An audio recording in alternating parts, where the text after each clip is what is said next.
السلام علیکم ورحمۃ اللہ وبرکاتہ۔ بسم اللہ الرحمن الرحیم۔ دوستو، حضرت عمر فاروق رضی اللہ تعالی عنہ ایک دن گشت پر نکلے۔ ایک گھر میں چراغ جل رہا تھا۔ آپ رضی اللہ تعالی عنہ قریب ہوئے۔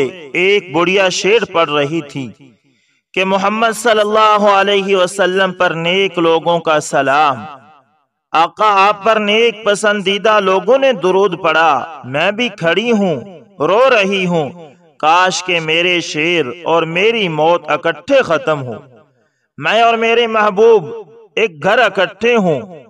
محبوب سے وہ نبی اکرم صلی اللہ علیہ وسلم کو مراد لے رہی تھی۔ حضرت عمر فاروق رضی اللہ تعالی عنہ بیٹھے روتے رہے۔ پھر اس کا دروازہ کھٹکھٹایا۔ اس نے پوچھا کون؟ آپ رضی اللہ تعالی عنہ نے فرمایا عمر بن خطاب۔ اس نے کہا عمر رضی اللہ تعالی عنہ اس وقت کیوں آئے ہیں؟ حضرت عمر فاروق رضی اللہ تعالی عنہ نے فرمایا کہ اللہ کی بندی دروازہ کھول، کوئی خطرہ نہیں۔ اس نے دروازہ کھولا تو عمر بن خطاب رضی اللہ تعالی عنہ نے کہا وہی کلمات دوبارہ کہے، تو اس نے دوبارہ کہے۔ حضرت عمر رضی اللہ تعالی عنہ خوش ہو گئے اور پھر خوشی کے ساتھ واپس چل دیے۔ اللہ اکبر، یہ تھا صحابہ کا عشق رسول۔ دوستو، حضرت انس رضی اللہ تعالی عنہ سے انہوں نے اپنی والدہ سے نقل کیا ہے کہ ان کی ایک بکری تھی اور ام سلیم رضی اللہ تعالی عنہ نے اس کے دودھ گھی تیار کر کے اپنی کپی ربیہ کو عنایت فرمائی کہ رسول اللہ صلی اللہ علیہ وسلم کی خدمت میں ہدیہ کر کے آ۔ ربیعہ رضی اللہ تعالی عنہ فرماتی ہیں کہ میں لے گئی اور آپ صلی اللہ علیہ وسلم نے اپنے گھر والوں کو فرمایا کہ اس برتن کو خالی کر دو۔ انہوں نے برتن خالی کر دیا۔ میں واپس لوٹی تو ام سلیم رضی اللہ تعالی عنہ گھر پر نہیں تھی۔ میں نے اس عکا یعنی کپی کو ایک کیل پر لٹکا دیا۔ جب ام سلیم رضی اللہ تعالی عنہ واپس آئیں تو انہوں نے دیکھا کہ وہ عکا بھرا ہوا ہے اور گھی کے قطرے گر رہے ہیں۔ اللہ اللہ۔ وہ مجھے فرمانے لگی اے ربیہ، تو رسول اللہ صلی اللہ علیہ وسلم کو گھی دینے کے لیے نہیں گئی تھی؟ میں نے کہا دے کر آئی ہوں، اگر یقین نہیں آتا تو چل کر پوچھ لے۔ ام سلیم رضی اللہ تعالی عنہ فرماتی ہیں کہ میں ربیہ کو لے کر آپ صلی اللہ علیہ وسلم کے حضور حاضر ہوئی۔ آپ صلی اللہ علیہ وسلم نے فرمایا ربیہ آئی تھی اور ہدیہ کر کے گئی ہیں۔ میں نے واقعہ عرض کیا۔ آپ صلی اللہ علیہ وسلم فرمانے لگے کہ اللہ ام سلیم تجھے بھی کھلائیں گے جس طرح تو نے اللہ کے نبی کو کھلایا۔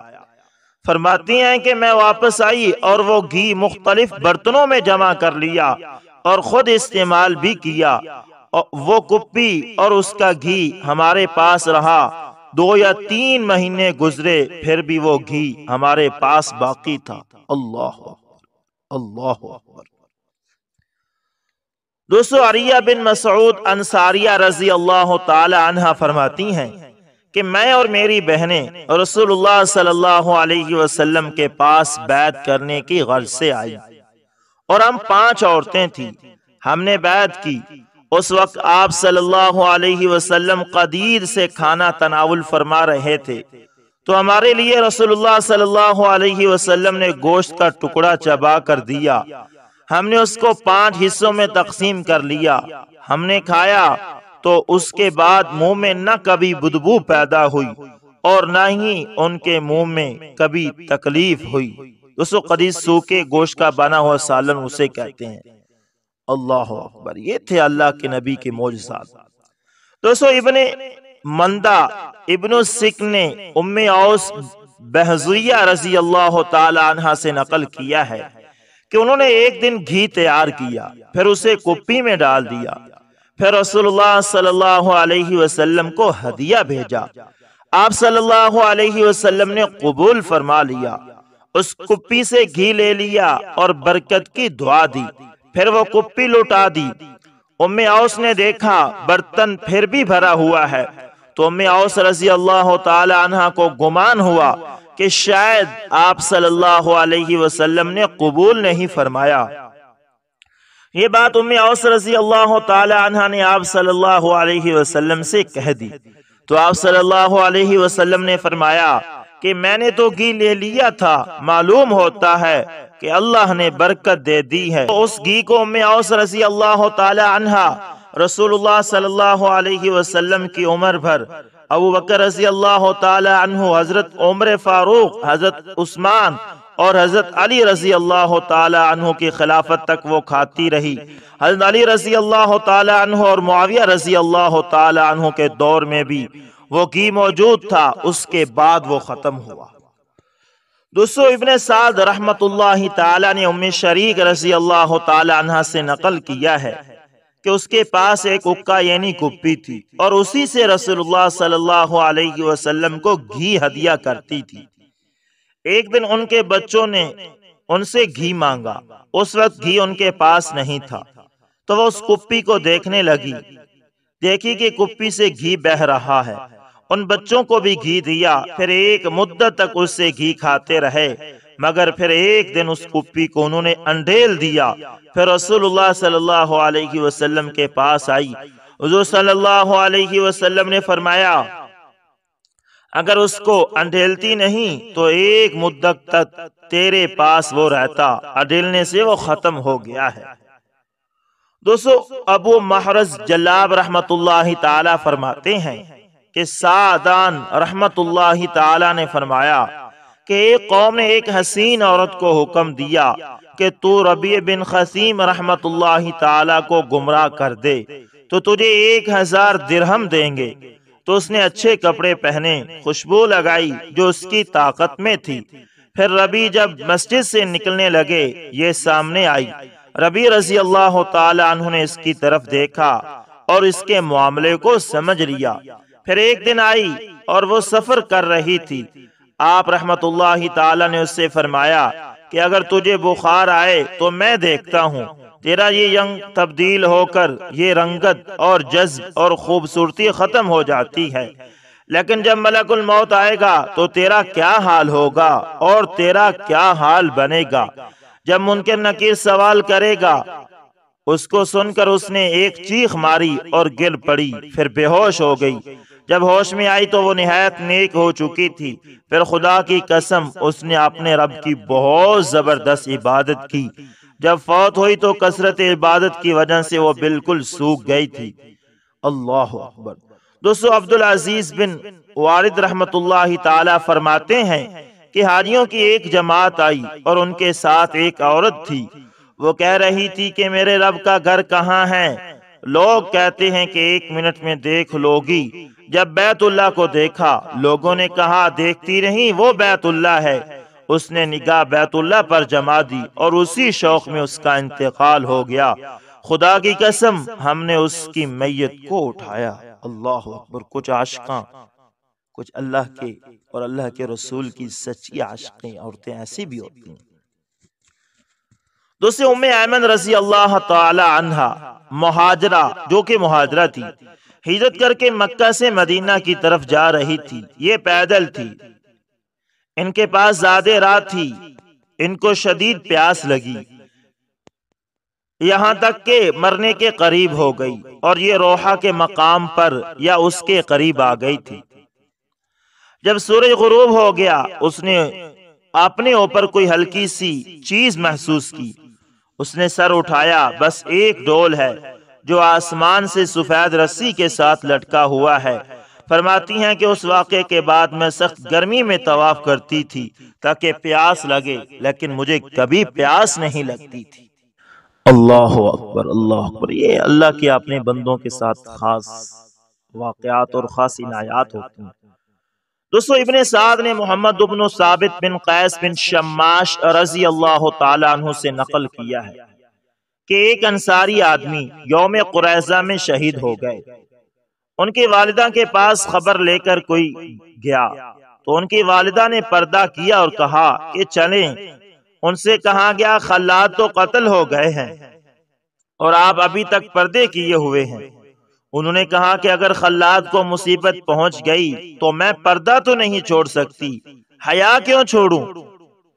اسی بات کی خبر رسول اللہ صلی اللہ علیہ وسلم کو دی گئی تو آپ صلی اللہ علیہ وسلم نے فرمایا خلاد کے لیے 2 اجر ہیں، اس لیے کہ اس کو اہل کتاب نے شہید کیا ہے۔ اللہ اکبر! یہ تھا صحابیات کا ایمان۔ بیٹا شہید ہو گیا، پرواہ نہیں، بیٹا شہید ہو گیا ہو جائے، لیکن اللہ کا حکم نہ ٹوٹے، پردے کو نہیں چھوڑا۔ دوستو، حضرت ابو طلحہ رضی اللہ تعالی عنہ کا ام سلیم رضی اللہ تعالی عنہ سے ایک بیٹا تھا، وہ فوت ہو گیا تو ام سلیم رضی اللہ تعالی عنہ نے گھر والوں کو کہا کہ ابو طلحہ کو اس کی خبر نہ دینا، میں خود ہی خبر دوں گی۔ جب ابو طلحہ رضی اللہ تعالی عنہ گھر آئے، کھانا کھایا اور اس کے بعد ام سلیم رضی اللہ تعالی عنہ سے ہم بستری کی، پہلے سے بھی اچھا معاملہ کیا۔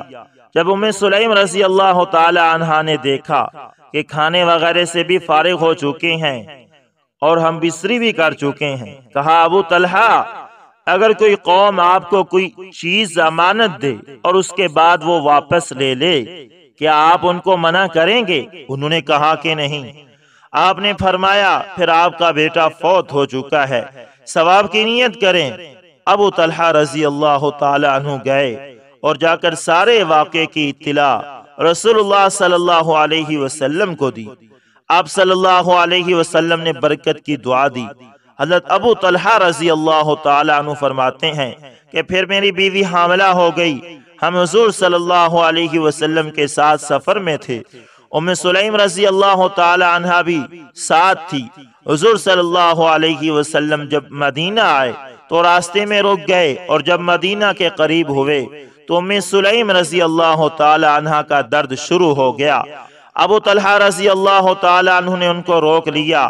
جب رسول اللہ صلی اللہ علیہ وسلم چلے تو ابو طلحہ رضی اللہ تعالی عنہ نے عرض کیا کہ اے اللہ، آپ جانتے ہیں کہ مجھے پسند ہے کہ میں اللہ کے رسول صلی اللہ علیہ وسلم کے ساتھ نکلوں اور انہی کے ساتھ مدینہ میں داخل ہوں، اور میں جو ثواب کی نیت کرتا ہوں آپ جانتے ہیں۔ ام سلیم رضی اللہ تعالی عنہ نے کہا کہ جو کچھ مجھے ہوا بس ہوا۔ پھر وہ دونوں چلے، اور ام سلیم رضی اللہ تعالی عنہ سے جب بچہ پیدا ہوا تو ابو طلحہ رضی اللہ تعالی عنہ نے اپنی بیوی سے فرمایا کہ اس بچے کو دودھ نہ پلانا، میں اس کو حضور صلی اللہ علیہ وسلم کے حضور پیش کروں گا۔ جب صبح ہوئی تو میں اس کو لے کر حضور صلی اللہ علیہ وسلم کی خدمت میں گیا۔ آپ صلی اللہ علیہ وسلم کے پاس سیم اونٹ کے داغنے کا آلہ تھا۔ جب مجھے دیکھا فرمایا کہ ام سلیم رضی اللہ تعالی عنہ کے یہاں بچہ ہوا ہے۔ میں نے عرض کیا جی ہاں۔ آپ نے بچے کو اپنی گود میں رکھا اور ایک مدینے کی کھجور منگوائی، اس کو چبایا، وہ جب بالکل نرم ہو گئی اس کو بچے کے منہ میں ڈال دیا، بچے نے اس کو چوسنا شروع کر دیا۔ آپ صلی اللہ علیہ وسلم نے فرمایا انصار کے بچوں کی کھجور سے محبت کو دیکھو۔ حضور صلی اللہ علیہ وسلم نے اس کے چہرے پر ہاتھ پھیرا اور اس کا نام عبداللہ رکھا۔ راوی کہتے ہیں کہ میں نے ان کے 9 افراد مسجد میں دیکھے، انہیں کی نسل سے جو قرآن پڑھ رہے تھے۔ یہ ساری برکت اسی کھجور کی سی تھی جو رسول اللہ صلی اللہ علیہ وسلم نے ان کے منہ میں ڈالی تھی۔ اللہ اکبر! اللہ! کتنا خوش قسمت تھا دوستو وہ بچہ۔ اللہ! دوستو، حضور صلی اللہ علیہ وسلم ام حرام رضی اللہ تعالی عنہ بنت ملحان کے گھر میں موجود تھے اور آرام فرما رہے تھے۔ اسی دوران آپ ہنس رہے تھے جب آپ جاگے۔ فرمایا کہ میری امت کے کچھ لوگ مجھے دکھائے گئے ہیں جو سبز دریا پر سوار ہو کر بادشاہوں کی طرف لڑنے کے لیے جا رہے ہیں کشتیوں پر۔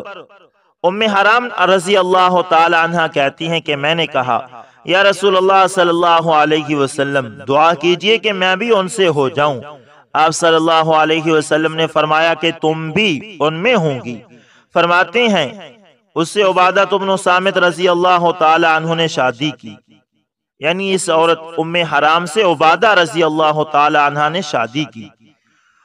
وہ بھی ان کے ساتھ نکلی اس جنگ کے اندر، دریا عبور کیا تو سواری پر سوار ہو کر جا رہی تھی اور گر پڑی، پھر شہید ہو گئی۔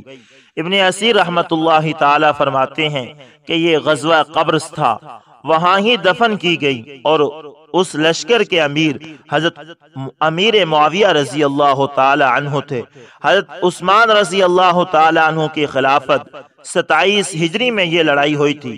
بخاری میں ہے کہ انس رضی اللہ تعالی عنہ فرماتے ہیں کہ عبادہ بن صامت رضی اللہ تعالی عنہ نے شادی کی تو ام حرام رضی اللہ تعالی عنہ بنت قریظہ زوجہ معاویہ بن ابی سفیان کے ساتھ سوار ہوئی، اور سواری نے ان کو گرا دیا تو شہید ہو گئی۔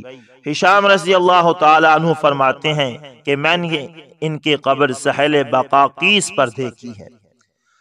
دوستو، ایک خاتون حفصہ المرکینہ تھی۔ وہ بڑی عالمہ، فاضلہ، دیندار، فیاض اور بہادر بھی تھی۔ اللہ نے ان کو جوہر خطابت سے بھی حصہ وافر عطا فرمایا تھا۔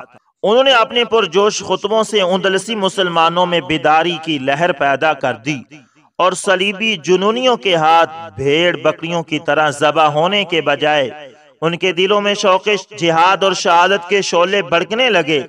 اب وہ ہر مقام پر عیسائیوں کا زبردست مقابلہ کرنے لگے، لیکن ان کی کثیر تعداد اور بے پناہ ساز و سامان کے لیے حفصہ المرکینہ نے سلطان یعقوب المنصور کو ایک خط لکھا، جس میں اندلسی مسلمانوں پر عیسائیوں کے مظالم کے واقعات تفصیل سے بیان کیے اور سلطان سے اندلس پہنچنے کی درخواست کی۔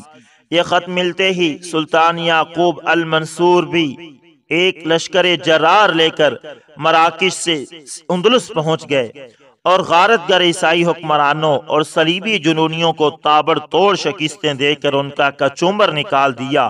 پھر مسلمانوں کے خلافت کا خاطر خواہ انتظام کر کے مراکش کو مراجعت کی۔ 1884 سے 1190 تک کے پراشوب دور میں بی بی حفصہ المرکینہ نے جس ہمت اور پامردی سے مسلمانوں میں جذبہ جہاد بیدار کیا، اس نے ان کا نام زندہ جاوید کر دیا۔ دوستو، یہ تھی وہ بہادر عورتیں۔ دوستو، ایک حدیث میں آیا کہ رسول اللہ صلی اللہ علیہ وسلم نے فرمایا کہ قیامت کے دن عدالت خداوندی میں ایک بے نمازی عورت کو حاضر کیا جائے گا۔ اسے اپنی نماز کے متعلق پوچھا جائے گا کہ تو نے دنیا میں نماز کیوں نہیں پڑھی، کیا وجہ تھی؟ یہ بے نمازی عورت کہے گی، یعنی یہ بے نمازی جو عورت نہیں نماز پڑھتی تھی، وہ اللہ کے سامنے عذر رکھتی ہوئی عرض کرے گی، یا اللہ، مجھے اپنے گھر کے کام اور خاوند کی خدمت سے فرصت ہی نہیں ملتی تھی، اور اپنے شوہر کی بد مزاجی اور غصے سے مجھے خوف تھا۔ اس وقت بحکم خدا فرعون کی زوجہ حضرت آسیہ رضی اللہ تعالی عنہ کو بلایا جائے گا، اور حضرت آسیہ رضی اللہ تعالی عنہ کے سامنے اس بے نمازی عورت سے پھر پوچھا جائے گا کہ دیکھ، تیرا شوہر زیادہ ظالم اور بد اخلاق تھا یا حضرت آسیہ رضی اللہ تعالی عنہ کا شوہر فرعون؟ یہ سن کر وہ بے نمازی عورت عرض کرے گی، یا اللہ، فرعون سے بڑا ظالم اور بد اخلاق اور کوئی نہ تھا۔ عورت کے اس بیان سے ارشاد باری تعالیٰ ہوگا کہ دیکھو، آسیہ رضی اللہ تعالی عنہ ایسے ظالم اور جابر اور گنہگار شخص کی عورت تھی، اس کے باوجود کیسی عبادت گزار عورت تھی، اور میری یاد سے ایک لمحہ کے لیے بھی غافل نہ تھی۔ اگر کسی شخص یعنی شوہر کا ظلم اور بد مزاجی اور دنیا داری کسی عورت کو نماز سے روکتی تو آسیہ رضی اللہ تعالی عنہ کو ضرور روکتی۔ لہذا اے بے نمازی، شوہر کا عذر غلط ہے، تو خود ہی دین سے غافل تھی۔ دین کی باتوں میں تجھے کوئی دلچسپی، تجھے اپنے شوہر کے حقوق میں میرے حقوق سے زیادہ پیار تھے، تیرے دل و دماغ میں شوہر کا خوف تھا، میری سزا کا خوف نہ تھا، اس لیے تو نے میرے احکام کی تعمیل میں کوتاہی کی اور حضور صلی اللہ علیہ وسلم کی تعلیمات سے سرکشی کی۔ آج میری سزا کا ذرا اندازہ لگا لے، اس کے بعد رب العالمین فرشتوں کو حکم دے گے کہ اس عورت کو جہنم میں ڈال دو۔ انا للہ و انا الیہ راجعون۔ تو تمام عورتیں متنبع ہوں۔ دوستو، آج کی ویڈیو کے اندر آپ نے عورتوں کے کارنامے دیکھے کہ کیسی کیسی بہادر عورتیں تھیں، کہ جنہوں نے اسلام کی سربلندی کے لیے کیسے کیسے کارنامے انجام دی۔ وہ بھی عورتیں تھیں، اور آج کی عورتیں بھی ہیں کہ نماز کے لیے بہانے ہی نہیں ختم ہوتے۔ آخری واقعے کے اندر جو آخری حدیث اس کے اندر آپ لوگوں نے سنا ہے کہ قیامت کے دن بہانے نہیں چلیں گے، میرے کپڑے ناپاک تھے، میرا شوہر ظالم تھا، یہ وہ نہیں، وہاں تو اللہ کے سامنے فیصلے ہی ہوں گے۔ اس لیے اگر نماز کی اب تک پابندی نہیں کی تو ابھی پابندی شروع کر دیں۔ دوستو ملتے ہیں کسی نیکسٹ اچھی سی ویڈیو کے اندر، تب تک کے لیے اللہ حافظ، جزاکم اللہ خیر۔